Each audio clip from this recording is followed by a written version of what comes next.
मध्य प्रदेश की 9 सीटों पर वोट डाले जा रहे हैं। वोटिंग पर बातचीत हो रही है, चर्चा हो रही है, लेकिन उससे पहले आपको वोटिंग प्रतिशत बता देते हैं। मध्य प्रदेश में वोटिंग फीसदी है 54.9% वोटिंग अभी तक हो चुकी है मध्य प्रदेश की 9 लोकसभा सीटों पर। ग्वालियर में 49.60%, गुना में 60% से ज्यादा। देखिए गुना में 60% से ज्यादा वोटिंग हुई है। राजगढ़ में सबसे ज्यादा 63% से ज्यादा मतदान अभी तक हो गया है। तो गुना और राजगढ़ ये दोनों हॉट सीट हैं इस समय मध्य प्रदेश में। भिंड में 44% से ज्यादा, मुरैना में 48% से ज्यादा, भोपाल में 50% से ज्यादा है, विदिशा में करीब 60% वोटिंग हो चुकी है। राजगढ़ में मैंने आपको बताया 63% से ज्यादा मतदान हो चुका है। सागर में 53% वोटिंग हो चुकी है और बैतूल में 60% वोटिंग हो चुकी है। अब बात हो जाए छत्तीसगढ़ की बात करें तो 58.19% मतदान यहां पर हुआ। रायपुर में 51% से ज्यादा हुआ है।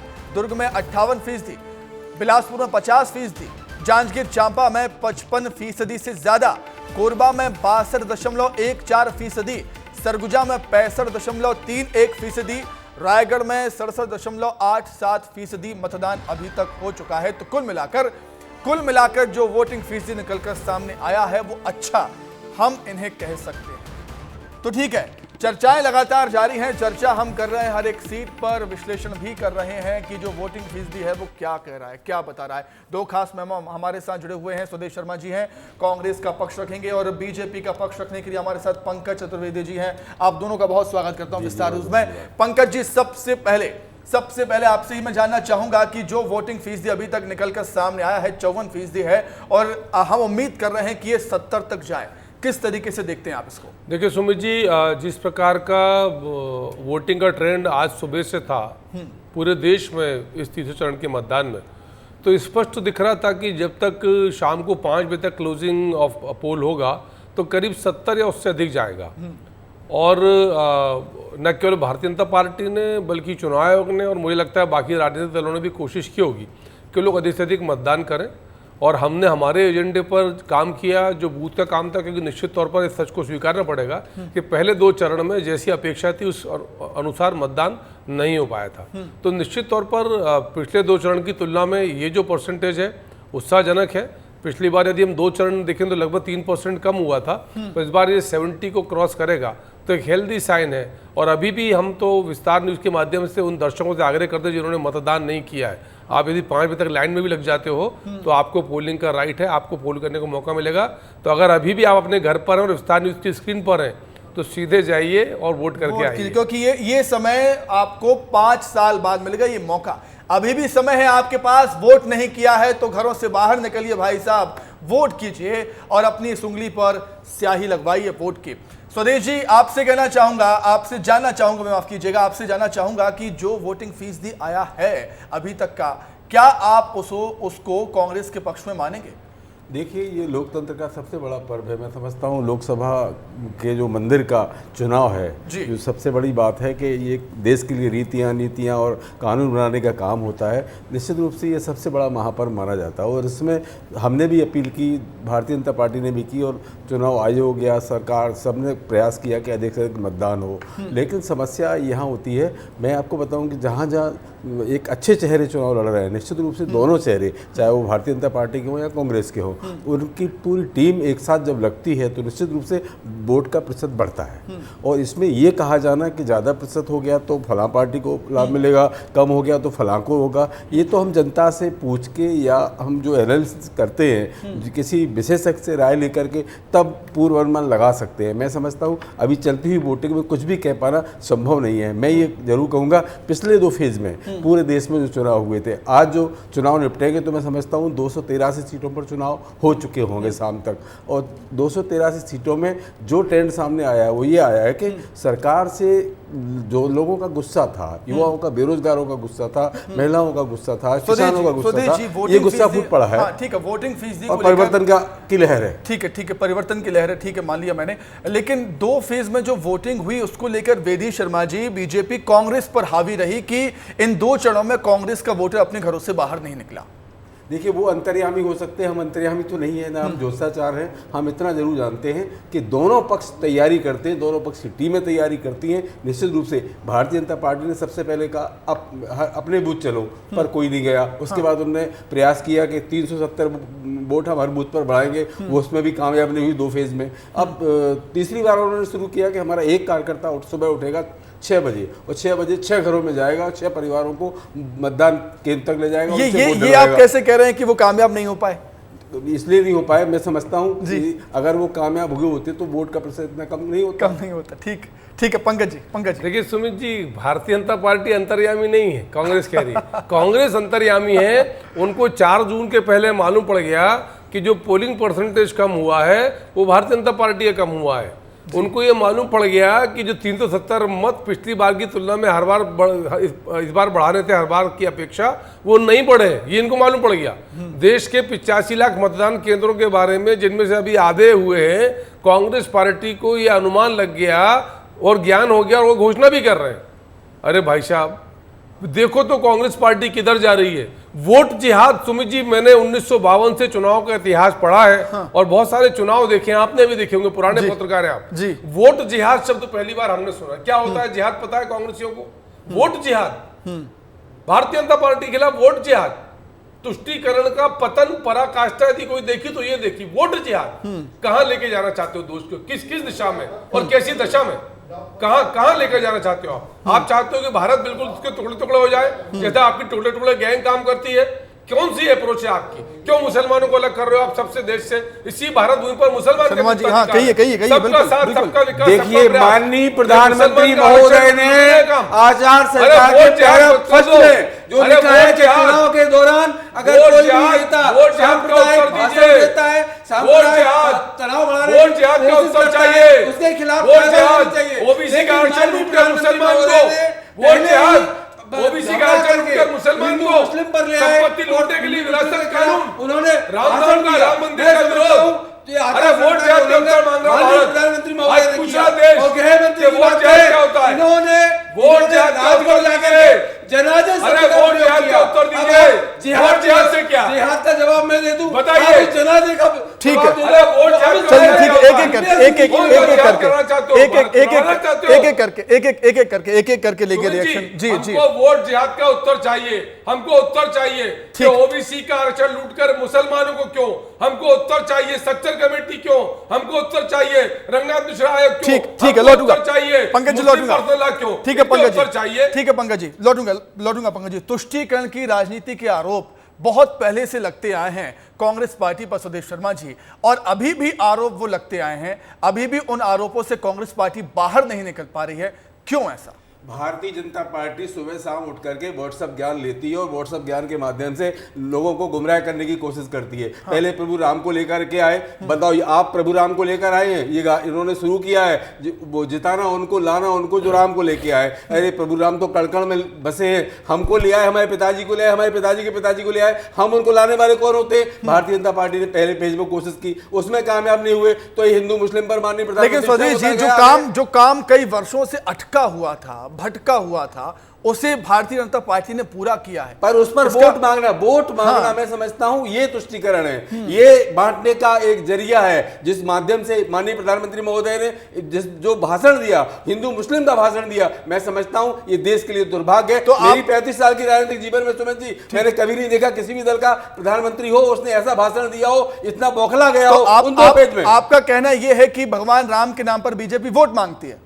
बीजेपी प्रभु राम के नाम पर वोट मांगती है, गौ माता के नाम पर वोट मांगती है, मुस्लिम के नाम पर वोट मांगती है, तलाक के नाम पर वोट मांगती है, 370 पर वोट मांगती है। लेकिन विकास की बात इनसे ना करो, इनसे सवाल मत करो।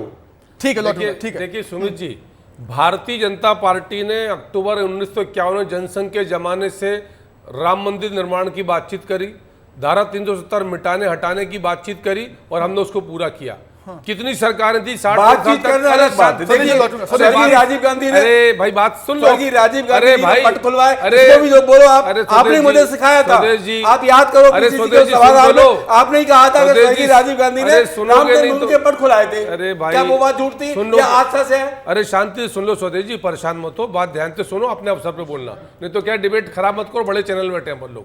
मेरी बात सुनो ध्यान से। 370 हटाने की बात कब से देश में थी? राम मंदिर का विषय 500 वर्षों का विषय था, क्यों नहीं सुलझाया सरकारों ने? हम तो दम से कहते हैं कि हमारे घोषणा पत्र में था कि राम मंदिर का निर्माण करेंगे, हमारे घोषणा पत्र में था 370 हटाएंगे, हमारे घोषणा पत्र में था कि कॉमन सिविल कोड की बात करेंगे, कर रहे हैं उसकी बात दम के साथ, लिख के दे रहे। भाई हम तो जो कहते हैं सो करते हैं, हम वो काम नहीं करते जो कांग्रेस पार्टी करती है। बोलते हैं 370 वापस लेकर आएंगे। स्वदेश शर्मा जी, आपको ये लग रहा होगा कि भारतीय जनता पार्टी 370, 3 तलाक या राम मंदिर के नाम पर वोट मांग रही है, लेकिन पंकज जी का कहना है कि ये हमने काम किए हैं तो हम बताएंगे ना कि हमने ये काम किए हैं। देखिए, काम करना एक अलग बात है, लेकिन सनातन का पूरा ठेका लेना आपका काम नहीं है, शंकराचार्यों का काम है। क्यों हमारे पीठाधीश शंकराचार्य हैं और वो क्यों शामिल नहीं हो पा रहे आपके उस आयोजन में? वो भारतीय जनता पार्टी का शुद्ध एजेंडा था, एक उनका आयोजन था, इवेंट था। आप भी तो नहीं गए उनका, हम इसलिए नहीं क्योंकि शंकराचार्य जहां ना पहुंचे वहां सनातनी पहुंच के क्या करेगा? वहां बड़े आदमी गए, आप भी नहीं गए, मैं भी नहीं गया, कई लोग नहीं गए, पंकज जी भी नहीं गए होंगे, आम आदमी, रिक्शा वाला, टोंगे वाला, ऑटो वाला, साइकिल वाला, कोई नहीं गया होगा। वहाँ अडानी होंगे, अंबानी होंगे, अमिताभ बच्चन होंगे, बड़े बड़े सेलिब्रिटी होंगे, उद्योगपति होंगे, लेकिन वहाँ आम आदमी नहीं पहुंच सका होगा। आम आदमी को बाद में मौका मिला है क्योंकि भीड़ इतनी ज्यादा हो जाती है ना, हम भी चले जाते। अधूरे मंदिर का आपने निर्माण किया, सबने सिर्फ इतना ही कहा कि शंकराचार्यों के हिसाब से अगर आप करते तो निश्चित रूप से पूरा देश उसमें शामिल होता, क्योंकि सनातन की अगर रक्षा कोई करता है, सनातन को उस पर चलाने की कोशिश करता है, सनातन धर्म के अनुयायी अगर कोई है तो हमारे शंकराचार्य हैं। चारों शंकराचार्यों ने उसका आयोजन से दूरी बनाई। मैं समझता हूं हम सनातनी लोग हैं, उनके कहने को मानते हैं और उनको आज के परिवेश में, आज के दौर में हम उनको भगवान स्वरूप देखते हैं। उनका कहना हम ठीक है। स्वदेश जी, आपका ये कहना है कि इन मुद्दों पर भटकाती है भारतीय जनता पार्टी, विकास पर बात नहीं करती है। पंकज जी, क्या विकास किया आपने 10 सालों में? देखिए सुमित जी, मुझे लगता है कि विकास के ढेरों नए प्रतिमान भारतीय जनता पार्टी की मोदी सरकार ने स्थापित किए जी। आज यदि हम अर्थव्यवस्था की बात करें तो दुनिया भर की इकोनॉमी की बात करें, अमेरिका चाइना की इकोनॉमी 5% के आसपास, पूरा यूरोप की 2.5% के आसपास, भारत की 6.8, 6.9, क्लोज टू 7%। भारत की इकोनॉमी को, भारत के इकोनॉमिक मॉडल को लोग कॉपी कर रहे हैं। आज इंडिया का डिजिटल पेमेंट का जो मॉडल है सुमित जी, वो दुनिया का नंबर 1 डिजिटल पेमेंट का मॉडल है। दुनिया आश्चर्य करती है कि कैसे 143 करोड़ के देश में सक्सेसफुली डिजिटल पेमेंट चल रहा है। नंबर 2, भारत दुनिया का मोबाइल का नंबर 2 का प्रोड्यूसर। भारत की स्टार्टअप और यूनिकॉर्न स्टार्टअप देख लीजिए, भारत के waterways, roadways, airways, highways check कर लीजिए, भारत का मानव संसाधन, शिक्षा, स्वास्थ्य, स्कूल, सड़क, अस्पताल, रक्षा के क्षेत्र में। इनके जमाने में तो राजीव गांधी जी बोल कर गए थे कि 85% चोरी होती हो, तब सरकारें कांग्रेस की होती थी। उन्होंने खुलेआम स्वीकार किया कि भ्रष्टाचार होता था और हम सबने देखा, बोफोर्स से लेकर तमाम प्रकार के घोटाले, अगस्ता वेस्टलैंड के घोटाले इस देश में सबने देखे हैं। तो मुझे ऐसा लगता है कि इसीलिए जनता जनार्दन की कृपा हमारे साथ है। आज हम दुनिया की नंबर 5 की इकोनॉमी, कांग्रेस ने कहा था सुमित जी कि हम 1943 तक भारत को 30 नंबर की इकोनॉमी बनाएंगे। ये मोदी जी की गारंटी है। 2026 में मोदी जी के तीसरे कार्यकाल में भारत दुनिया की तीसरे नंबर की इकोनॉमी होगा। मां भारती का परम वैभव, 2047 में भारत को विश्वगुरु बनाने का मिशन, 1000 साल बाद का विजन सुमित जी। 1000 साल बाद हम लोग किस योनि में होंगे नहीं पता, पर भारत रहेगा, मां भारती रहेगी। इसके साथ भारतीय जनता पार्टी काम कर रही है। स्वदेश जी, विकास के बहुत आयाम गिना दिए पंकज जी ने और आप कह रहे हैं विकास नहीं हो रहा। देखिए, विकास की अगर बात करें तो सच बात यह है कि किसान हमारा परेशान रहा। किसान ने अपनी मांगों को लेकर के, आपने ही कहा था स्वामीनाथन आयोग की रिपोर्ट को हम लागू करेंगे 2014 में, नहीं किया किसानों ने, क्योंकि हमारे देश की आबादी 70 से 75% कृषि और कृषि पर आधारित जीवन है। मैं समझता हूं उन किसानों ने, अगर बॉर्डर पर पहुंचे आप दिल्ली के पे, तो आपने इतनी बड़ी किला ठोक दिए जैसे विदेशी लोग आ गए हों, उन पर आंसू गोला बरसाए गए, किसानों को मंत्रियों की गाड़ियों ने रौंद दिया, किसानों को आंदोलन को चलने की पूरी कोशिश की। 3 काले कानून आपने उनके बिना पूछे, विशेषज्ञों के बिना पूछे आपने लाने की कोशिश की, लेकिन किसान लड़े रहे, बिल्कुल लड़े रहे, डटे रहे। 700 से ज्यादा किसानों की शहादत हुई, तब आपने वो केस वापस लिए। आज बेरोजगारी की बात करें तो मैं समझता हूं 80 करोड़ लोग, सरकार बकौल सरकार कहती है हम 80 करोड़ लोगों को खाद्यान्न अनाज देते हैं खाने के लिए। जिस देश में 130-35 करोड़ की आबादी में 70-80 करोड़ लोग 5 किलो सरकारी अनाज पर अपना जीवन यापन करने पर मजबूर हो, और हमारे मित्र आंकड़ों की बाजीगरी दिखा करके कोशिश कर रहे हैं कि हम भाजपा को बहुत बड़ा प्रदर्शित कर दे। अरे जिस देश में प्रदेश की बात करो तो 39 लाख रजिस्टर्ड बेरोजगार मध्य प्रदेश में। मैं समझता हूँ मणिपुर की बहनों की अस्मत लूटती जाती रही। माननीय प्रधानमंत्री महोदय ने एक शब्द नहीं बोला, क्या मणिपुर भारत से अलग हिस्सा था? क्या भारत का हिस्सा नहीं था? मैं समझता हूँ हर स्तर पर अगर भ्रष्टाचार की बात करो, जैसे स्वर्गीय राजीव गांधी ने कहा था कि मैं 1 रुपया भेजता हूँ, आपके पास 15 पैसे पहुंचते हैं। वो एक सच्चे नेता थे, सच्चे देशभक्त थे और शहादत उनकी हुई। मैं थोड़ा सा बोलूंगा, अब भ्रष्टाचार का दूसरा तरीका बदल गया है। अब काला धन लाने की बात की गई, काला धन आया एसबीआई इलेक्ट्रल बॉन्ड के रूप में आया, भारतीय जनता पार्टी के खाते में गया और भारतीय जनता पार्टी ने विपक्ष मुक्त जो कहते रहे कि विपक्ष मुक्त भारत चाहिए मुझे, तो कांग्रेस के खातों को फ्रीज करा दिया। आप कह रहे हैं भ्रष्टाचार का तरीका बदल गया है, तो कांग्रेस पार्टी में कुछ अलग था क्या? कांग्रेस पार्टी ने बिल्कुल सच बोला था कि आपको हम 1 रुपए भेजते हैं तो उसमें 15 पैसे आप तक पहुंचते हैं। सिस्टम जो खराब था, किसकी सरकार थी? आज तो स्वयं प्रधानमंत्री जी भाजपा को खिलवा रहे। देखिए कोरोना में देश बर्बाद हुआ, कोरोना में जिनके मंगलसूत्र बिक गए, जिनके घर बिक गए, जिनके मकान बिक गए, अपने पति को बचा नहीं पाई वो महिलाएं, उनके हृदय से पूछो, उनसे जा करके पूछो उन पर क्या गुजर रही होगी। और आज आप ऐसी बातें कर रहे हो और आपने उसी वैक्सीन को जिसको WHO ने मना किया था उसी को आपने काम देने का काम किया। और मैं समझता हूं, बिल्कुल मैं समझता हूं कि आपने उससे इलेक्ट्रल बॉन्ड के माध्यम से पैसा लिया और आज कोविड वैक्सीन है उस पर पूरे विश्व में चर्चा हो रही है। लेकिन आपने चंदा लिया और चंदा एक से नहीं लिया, आपने जिन पर ईडी के छापे डाले गए लगातार आपने उनसे पैसा लिया। ठीक है शर्मा जी, इलेक्ट्रल बॉन्ड नहीं आता तो आपके चंदे का पता भी नहीं चला। और मौका है, समय अपने पास। शर्मा जी लौटूंगा मैं आपके पास। पंकज जी कहिए, किसानों पर भी बात कीजिएगा, बाकी सवालों का जवाब भी दीजिएगा। वैक्सीन पे शुरू करता हूँ जी। ये कांग्रेस पार्टी कई प्रकार के दिवालेपन से जूझ रही है, उसमें एक बौद्धिक दिवालेपन भी है। ब्रिटिश रिसर्च कंपनी ने जिसकी रिसर्च करी वो फाइजर कंपनी का वैक्सीन था, सीरम इंडिया का वैक्सीन नहीं था। नंबर 1, सीरम इंडिया का वैक्सीन 10 लाख लोगों पर एक आदमी पर साइड इफेक्ट की पॉसिबिलिटी है, रेयर कंडीशन में, बहुत रेयर पॉसिबिलिटी है। कांग्रेस पार्टी के लोगों ने तब भी वैक्सीन का विरोध किया और इससे कहा कि इससे इम्पोर्टेंसी, नपुंसकता आ सकती है और तमाम प्रकार की बातचीत। फिर कहा बीजेपी का, फिर सबने लगवाए। क्यों लगवाए? और कौन सा दुनिया में सुमी जी ऐसा देश है, अमेरिका चाइना मिला के जो संपन्न है कंपैरेटिवली, उनमें किसी देश में 183 करोड़ निःशुल्क डोज लगी हो वैक्सीन की और पूरा भारत आज कोविड से मुक्त है। अरे साहब अरे यार क्या तरीका है, क्या तरीका है, प्रचार प्रसार लिया। अरे साहब पोलियो के लगे वैक्सीन पहली सरकारों ने नहीं किया और आज वो धनबाद मोदी चल रहा है, उस पर करोड़ों रुपए खर्च कर रहा है। अच्छी बात नहीं है, 2 लाख करोड़ कर्जा हो गया देश पर, इस पर कुछ बोलिए जी। अच्छी बात नहीं है, मैं बीच में बोलूंगा, आपके टाइम अच्छा, शांति सुनो, अपने अवसर पे बोलो। दूसरा, वैक्सीन की बात करते हैं। तीसरा, एमएसपी कितनी थी 2014 में, जरा कांग्रेस के लोग बताएं। अब कितनी एमएसपी है? ऑलमोस्ट डबल एमएसपी है। किसानों के लिए इस सरकार ने सबसे बेस्ट काम किया। दूसरा, यदि ओवरऑल कंट्रीब्यूशन की बात करते, इलेक्ट्रल बॉन्ड की बात कर लेता हूं। लेकिन पंकज जी जो 3 कृषि कानून थे वो वापस क्यों लेने पड़े? देखिए सुमित जी, ये लोकतांत्रिक देश है। यदि इस देश के अन्नदाता को संतुष्टि नहीं है तो सरकार तो संवाद करती है, पुनर्विचार करेंगे। ऐसा तो क्या सरकार समझा नहीं पाई कि क्या सुमित जी, सवाल समझाने का समझा नहीं पाई, सवाल समझाने का 700-800 किसानों की शहादत हो गई साहब, तब वापस लिया। सवाल समझाने का परिवार सुरक्षित होते। सुमित जी, सवाल समझाने का नहीं है जी, सवाल इस चीज का है कि उस समय देश हित किसमें है। यदि अन्नदाता बंधुओं को लगता है कि इस कानून से उनका नुकसान है तो विड्रॉ करेंगे, उनसे बात करें, कानून बनाएंगे। इलेक्ट्रॉन बॉन्ड की बात कर रहा था। कांग्रेस पूरी बौद्धिक दिवालीपन का शिकार है। सुमित जी, इलेक्ट्रॉन बॉन्ड का 1-1 रुपया अकाउंटेड है, उसी प्रोसेस से कांग्रेस पार्टी ने भी पैसा लिया, उन्हीं कंपनियों से लिया, पाकिस्तान से चंदा, चीन से चंदा कांग्रेस पार्टी ने लिया। भाजपा ने लिया। अरे पाकिस्तान कांग्रेस ने लिया। अरे देखो आप तो लिस्ट देखो ना, देख लो, डोमेन पब्लिक डोमेन में लिस्ट पड़ी है, हमने देखी है। राहुल गांधी कंबल ओढ़ के जाते हैं, चाइना के साथ क्या डील है दुनिया जानती है। हम तो बताओ सकते हो, पाकिस्तान बिरयानी खाने चले जाते हो, कौन बिरयानी खाने जाता है? माता जी के चरण चुम्बन करने चले जाते हो, ये आप करते हो ना भाई। अरे ये आप करते हो, ये कांग्रेस का काम है। स्वदेश जी, पाकिस्तान की बात हो जाए तो पाकिस्तान से आवाज उठाई गई कि राहुल गांधी को चुनाव लड़ना चाहिए। पाकिस्तान कुछ भी कहे कि हमने पाकिस्तान को 2 टुकड़े कर दिया, पाकिस्तान के लोग राहुल का सपोर्ट क्यों कर रहे हैं?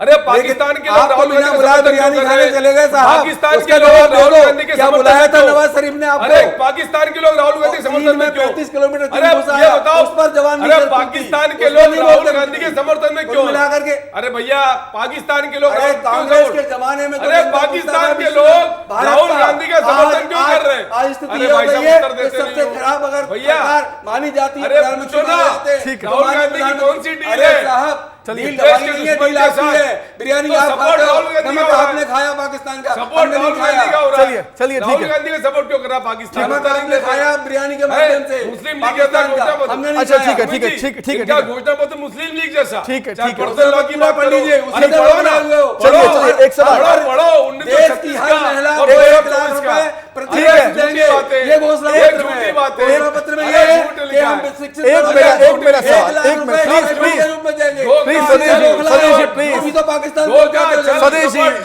स्वदेशी पंकज जी प्लीज आराम से, धीरे संयम से बात करेंगे। देखो हम। सुमित जी, जी, मेरा बिल्कुल, आग्रह जी। मेरे बीच में बोलेंगे नहीं बोलने दूंगा। नहीं, ठीक है, शांति से तो बोलो, वो आप भी बोलो, हम भी वो बोलेंगे। थोड़ा बहुत अच्छा लगता है, लेकिन हाँ, ठीक है, फिर नहीं, ज्यादा डिबेट में फिर क्या है कि बोले दोनों की आवाज आ रही, तीनों मैं की क्या आवाज बोलता आ हूँ रही। बीच में टांग ठीक बजाते हैं भाई, अपनी ठीक है, बात ठीक है, को टाइम पे बोलो ना। हम आते हैं लोकसभा रखो चुनाव की, तर्क नहीं तो परेशान मत हो। लोकसभा चुनाव की जो 400 पार का नारा बीजेपी पार्टी दे रही है पंकज जी, मैं आपसे जानना चाहूंगा, समझना चाहूंगा, हिंदी हॉटलाइन में ठीक प्रदर्शन है आपका, दक्षिण में कमजोर पड़ जाते हैं, 400 पार कैसे होगा? देखिए सुमित जी, मुझे लगता है कि पिछली बार कितनी सीटें थी भारतीय जनता पार्टी की? 303, एनडीए मिलाकर 353, 400 में लगभग 47 सीटें और चाहिए, ठीक है ना? और हम निश्चित तौर पर उत्तर की तुलना में दक्षिण में उतने सफल नहीं हुए थे 2019 के चुनाव में और 14 के चुनाव में। अब क्या तैयारी है? भारतीय जनता पार्टी उत्तर, दक्षिण, पूर्व, पश्चिम हर जगह ताकत के साथ मैदान में है। भारतीय जनता पार्टी के 417 प्रत्याशी जो हैं वो चुनाव मैदान में है, कांग्रेस पार्टी के 272 से कम जो मेजॉरिटी मार्क है, ये स्थिति कांग्रेस पार्टी की है। ये पश्चिम बंगाल में याचक थे ममता बनर्जी जी के सामने, उत्तर प्रदेश में अखिलेश जी, बिहार में तेजस्वी लालू जी के सामने, यहां तक अरविंद केजरीवाल जी के सामने, भगवंत मान के सामने, ये इनकी स्थिति है। और वही अखिलेश जी ने, आपको सुमित जी स्मरण होगा विधानसभा चुनाव में क्या कहा था कांग्रेस के लिए? चिरकुट पार्टी। कमलनाथ जी ने कहा कौन अखिलेश, ऐसे संवाद थे इन पार्टी के। तो दक्षिण हो, पूरब हो, पश्चिम हो, पूरे देश में नरेंद्र मोदी जी की गारंटी के आधार पर इस बार क्या है, इस बार क्या हो रहा है? इस बार 400 पार का नारा थोड़ा हजम करना मुश्किल हो रहा है, क्योंकि पिछली बार हमने देखा था जो बड़े बड़े फैसले आपने लिए, मोदी लहर थी, उसमें आपने सीटें जीत ली, वो थोड़ा एक लहर के हिसाब से हम समझ सकते थे। लेकिन 2 फेज की वोटिंग में जो कम वोटिंग प्रतिशत भी निकलकर सामने आ रहा है, उससे कहीं ना कहीं राजनीतिक गलियारों में खबरें हैं कि शायद 400 पार ना हो पाए। देखिए सुमित जी, मैं आपके और मीडिया पूरी फ्रेटर्निटी के प्रति पूरे आदर के साथ जी, अभी इन्हीं 6 महीने पहले विधानसभा चुनाव में जी मीडिया के एक बहुत बड़े वर्ग ने भारतीय जनता पार्टी की पराजय सुनिश्चित कर दी थी, कांग्रेस पार्टी की विजय सुनिश्चित कर दी थी। फिर मध्य प्रदेश का संदर्भ देता हूं, यहाँ लोगों ने कहा, मीडिया के तमाम मित्र रोज बीजेपी कार्यालय में बैठते जाते थे, भाई साहब 100 सीटें तो बराबर है, 100 कांग्रेस की 100 आपकी, अब 30 सीटों की लड़ाई है और अब की बार बहुत विरोध है, 20 साल 25 साल की सरकार हो गई, ऐसी बहुत सारी बातें सुमित जी हमने सुनी थी। तो क्या कांग्रेस को आप सीटें जीतनी नहीं देंगे क्या? मैं लौटूंगा पंकज जी, आप पानी पी लीजिए, आप बहुत देर से बोल रहे हैं, पानी पी लीजिए। मैं स्वदेश जी के पास सुमित जी तर्कों से पानी पिलाने आया हूँ, पानी पीना नहीं है। मेरी बात बस पूरी हो जाए थी, समय ब्रेक है क्या? ठीक नहीं, ब्रेक नहीं है, आप कहिए। ठीक है, मैं बस ये आग्रह कर रहा हूँ कि तब भी ये अनुमान थे कि कांग्रेस पार्टी जो है वो जीतने वाली है, तो ये सुमित जी अनुमान है। मैंने इसीलिए आग्रह किया कि 4 जून को जब परिणाम सामने आएगा तब स्पष्टता आएगी। भारतीय जनता पार्टी, आप 400 की बात कर रहे हैं, मेरा अंतर्मन जो फीडबैक मिलता है भाजपा के बूथ कार्यकर्ता से, वो बोलता है कि हम 400 से 2-10 सीटें ज्यादा ही लाने वाले, एनडीए बीजेपी मिला। बहुत बड़ा दावा स्वदेश जी, बहुत बड़ा दावा। देखिए सच बात ये, जैसे सुमित जी आपने ये सवाल किया, मैं समझता हूँ भले ही ओवर कॉन्फिडेंस में हमारे साथी चतुर्वेदी जी, लेकिन सच बात ये है, क्या मध्य प्रदेश में जितनी पहले थी उतनी आ रही है? नहीं आ रही है। छत्तीसगढ़ में उतनी आ रही है भाजपा की? नहीं आ रही है। राजस्थान में उतनी आ रही है? नहीं आ रही है। चाहे बिहार देख लो आप, चाहे महाराष्ट्र देख लो, किसी भी प्रदेश की बात कर लो आप दावे के साथ अगर कह दो, मध्य प्रदेश ही को दावे के साथ कह दो कि आपकी पूरी सीटें आ रही, तो नहीं आ रही। इसलिए कुल मिलाकर के इनकी सीटों में बहुत ज्यादा कमी आ रही है। तो मीडिया भी कह रही है, पूरे देश में चर्चा भी हो रही है। और बताएं, और सच बात, जो आधार इनके पास है उनसे ऐसा आधार मेरा भी है, उसी आधार पर बोल रहा हूँ। हर राज्य की थोड़ी बहुत जानकारी तो रखता हूँ, और राज्य के जो बड़े पत्रकारों से जो बातचीत होती है, वो जो फीडबैक देते हैं वही बता रहा हूँ मैं आपको। सच बात यह है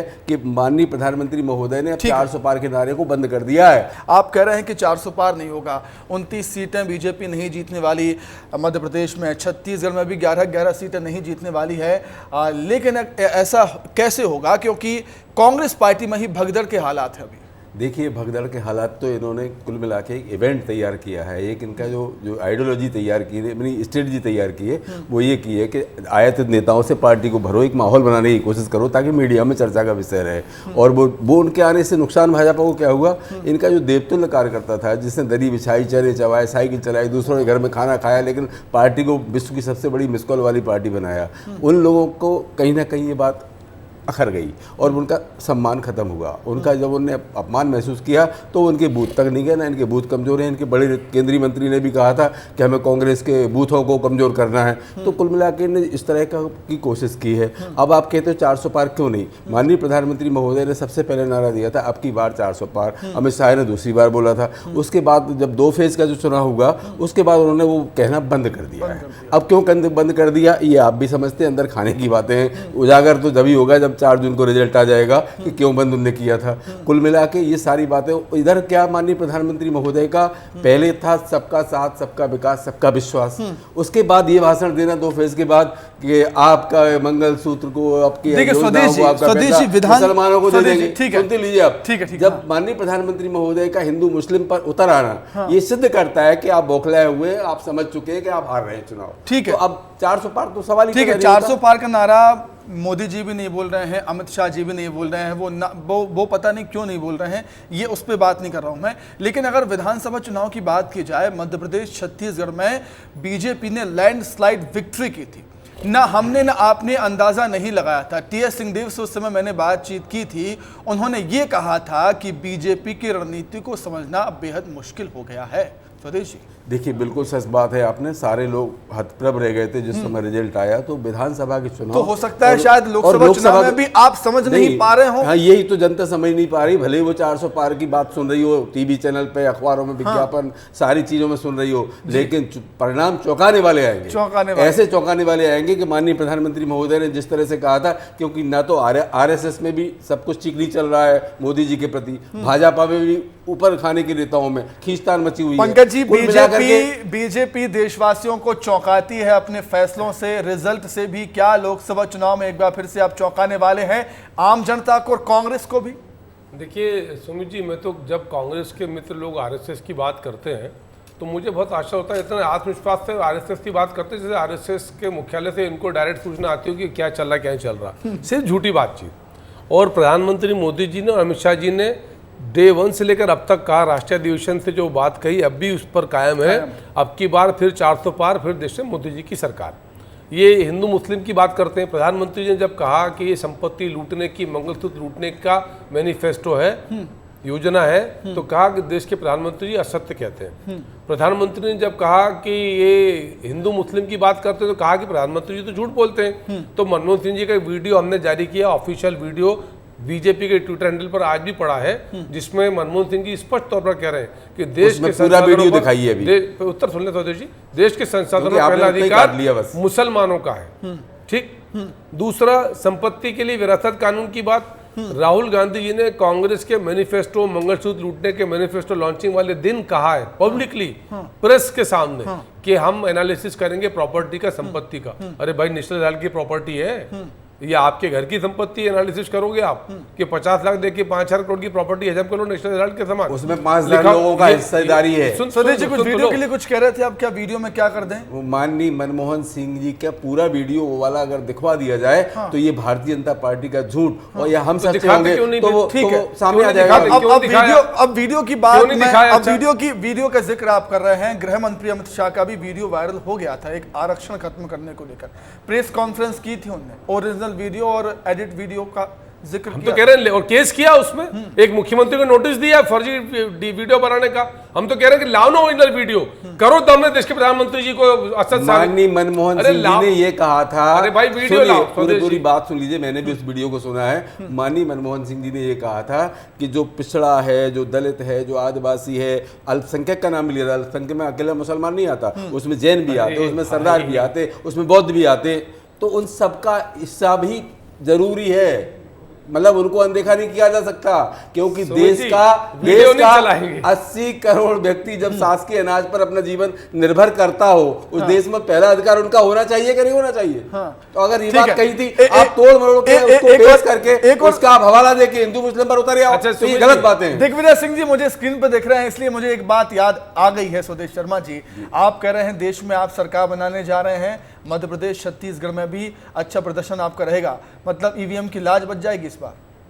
देखिए, ईवीएम की बात तो सच बात यह है, आप विद्वान पत्रकार हैं, एमपी छत्तीसगढ़ के नामी ग्रामी पत्रकार हैं, आप इस बात को समझते हैं। जिन लोगों ने ईवीएम बनाई है वो लोग भी ईवीएम का प्रयोग नहीं करते, उसको विश्वसनीयता उस पर नहीं रखते। और भारतीय जनता पार्टी की यही माननीय प्रधानमंत्री नरेंद्र मोदी जी का वीडियो अभी चला दो, ईवीएम का विरोध करते नजर वो आए थे। अगर देश में ईवीएम के खिलाफ आवाज उठ रही तो इनको सारे 24 राजनीतिक दलों ने एक साथ ज्ञापन दिया था चुनाव आयोग को कि हमें बैलेट पेपर पे चुनाव करा लिए जाए, लेकिन भाजपा ने क्यों सहमति नहीं दी, जबकि भाजपा खुद पहले से उठा रही थी उसको आवाज। ठीक है, लगातार माननीय प्रधानमंत्री जब वो मुख्यमंत्री थे। बिल्कुल दो चीजें मित्र की जानकारी के लिए जी।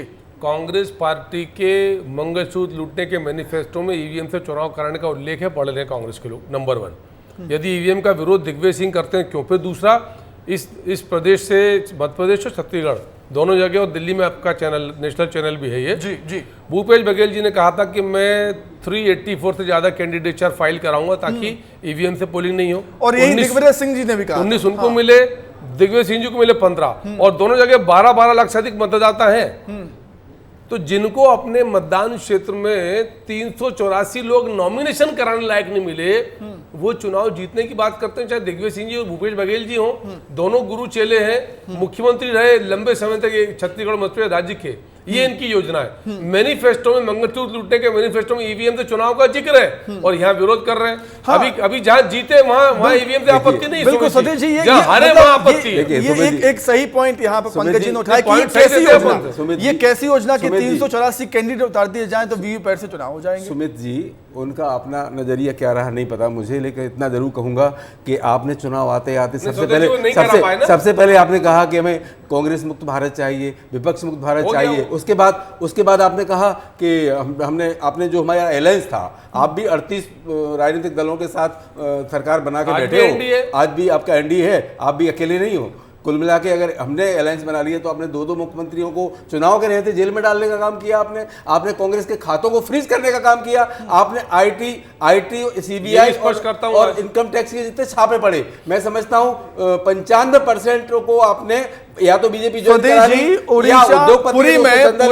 पुरी में कार्रवाई बंद हो गई। स्वदेश जी, पुरी में आपकी कैंडिडेट ने टिकट लौटा दिया, वो कह रही है कि हमारे पास फंड नहीं है, पार्टी फंड नहीं बता तो रहा हूं। इन्होंने जब कांग्रेस का खाता ही फ्रीज करा दिया, पैसा कहां से आएगा? आप बताइए, आप भ्रष्टाचारी, आपका हर जिले में 5 स्टार नुमा कार्यालय बन चुका है भाजपा का, हमारे पास तो जिला सेंट्रल मुख्यालय पे कार्यालय नहीं है, क्योंकि हम तो देश के लिए काम करते रहे, हमने भ्रष्टाचार नहीं किए। हमारी पार्टी में अगर कोई भी भ्रष्टाचारी आया होगा सामने, अगर सिद्ध हुआ तो तुमने जेल में डालने का काम किया। आपके यहाँ तो कोई भी भ्रष्टाचारी आ जाए, सवेरे शाम को भ्रष्टाचारी है वो, और रात में आपकी पार्टी में आया सवेरे। ठीक है पंकज जी, आखिरी कमेंट, समय कम है मेरे पास। पंकज जी, उत्तर देता हूं। सुमित जी, कांग्रेस पार्टी के कोई खाते सीज नहीं करे। कांग्रेस पार्टी ने देश के आयकर की चोरी करी है। हर राजनीतिक दल को आयकर से छूट की पात्रता, उनको इनकम टैक्स नहीं लगता, बशर्ते हर साल वो इनकम टैक्स का प्रॉपर रिटर्न दाखिल करें। अरे क्या सुन लो, पेनल्टी है भाई, नियम के आधार पे सुप्रीम कोर्ट से पेनल्टी, टैक्स नहीं सुप्रीम कोर्ट से पेनल्टी हमने किया क्या? अरे नियम के ऊपर थोड़ी कांग्रेस पार्टी, नियम के ऊपर मानते अपने आपको चोरी करते। ठीक है, चलिए ठीक है। चुनावी माहौल है, चुनावी माहौल है, बाहर भी गर्म पारा है और एसी चल रहा है स्टूडियो में, लेकिन चुनावी चर्चा में कितना गर्म माहौल हो जाता है आप डेविड में देख सकते हैं। बहुत धन्यवाद आप दोनों का जुड़ने के लिए, चर्चा में शामिल होने के लिए।